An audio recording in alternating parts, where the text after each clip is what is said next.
because you wanted to know who was the cosmonaut who died screaming and cursing his crappy spacecraft. It was Vladimir Komarov on the flight of Soyuz 1 in 1967. I'm Amy Shearer Title, and this is a Vintage Space video. On April 20th, 1967, Vladimir Komarov was selected as the pilot of Soyuz 1, with Yuri Gagarin serving as his backup. This first flight of a Soyuz spacecraft was supposed to be a pretty sophisticated mission, with 2 spacecraft launching one after another, and 2 crews switching spacecraft in orbit to come down in the other vehicle.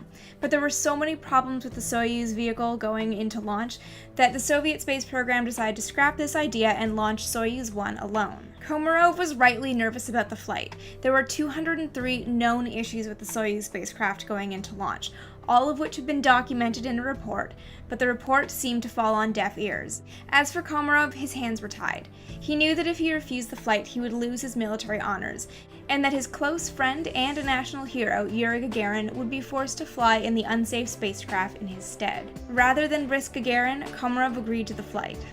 Soyuz 1 launched on April 23, 1967, and there were problems as soon as it reached orbit, but it was nothing compared to the problems that happened during its descent a day and 2 hours later.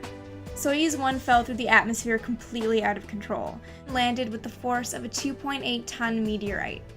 The largest piece of Komarov that was found that was recognizable was his heel bone. For more on the story of Komarov and Soyuz 1, check out the article linked below.